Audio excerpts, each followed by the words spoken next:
This woman spent an entire night humiliating a new waiter, so we made sure she would never forget it. And by the end of that same night, she lost her job.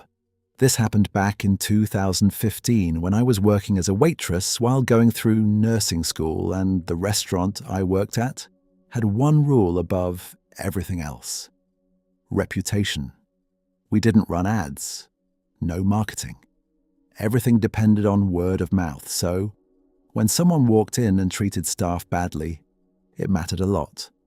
That night, I was working near a new guy, older, quiet, clearly nervous. It was his very first shift handling a full section alone, and within minutes, I knew he was in trouble because one table had just sat down, 6 people loud, confident, the kind of group that doesn't even look at you when you greet them. A few minutes later, he walks up to me holding his notepad like it's falling apart in his hands, and he says, "They're asking for something that's not on the menu and they keep saying another location does it for them all the time." I glance over, and the woman leading the table doesn't even look up. She just waves her hand like he's interrupting her. So I tell him, "Go check with the kitchen if they're okay with it, we'll make it work."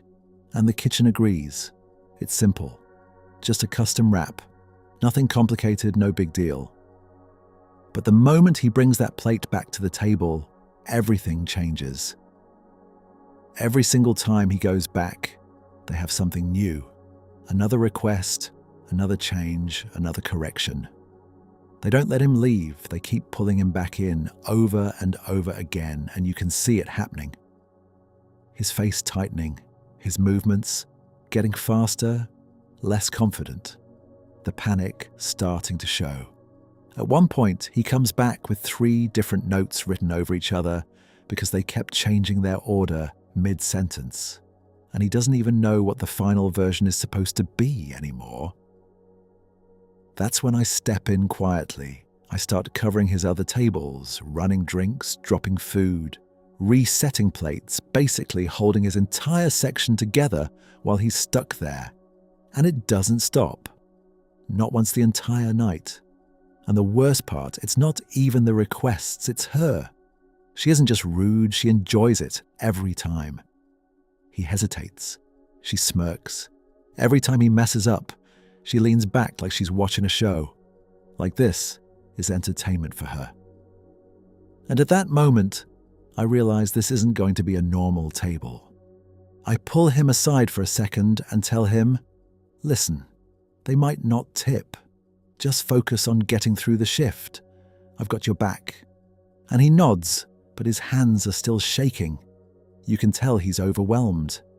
Then it gets worse. The table stays late. Really late. They're the last people in the entire section. Lights are dimming.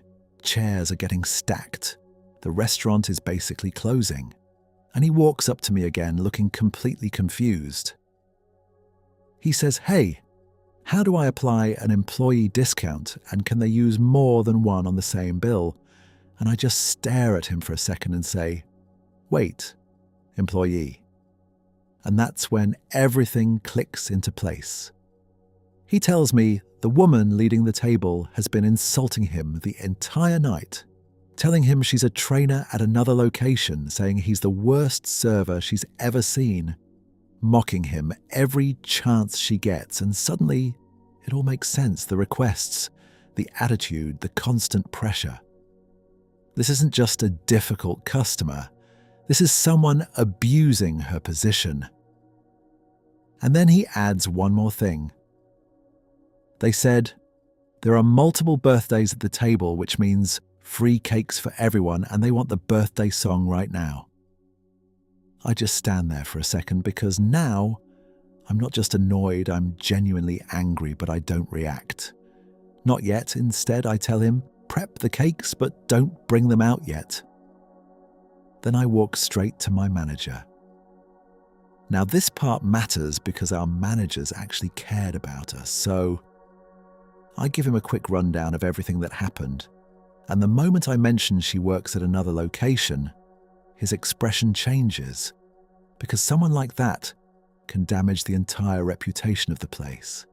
So I ask him if I can handle it my way, and he smiles just slightly and says, "Go ahead."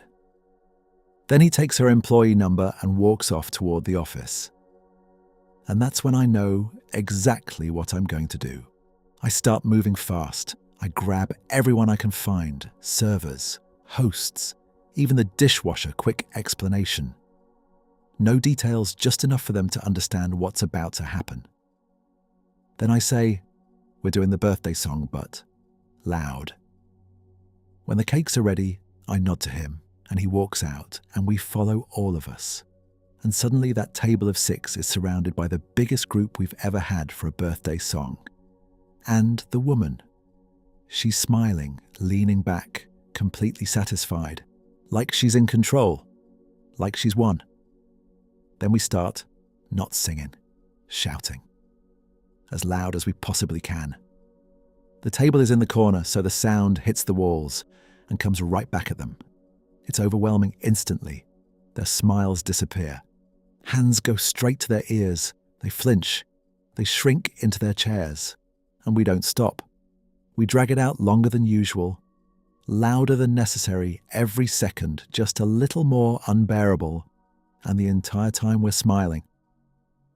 Then finally we stop, and there's silence, and that's when everything shifts. She gets called to the front. She's handed the phone, and right there in front of everyone, she hears it. She's being fired. You can literally see the moment it hits her. The confidence disappears completely. Replaced by panic, she tries to explain, tries to justify everything, but it doesn't matter. It's already done. And just like that, the person who spent the entire night humiliating someone else becomes the one being humiliated. And the new guy, he made it through his first shift. And I promise you, he never forgot that night.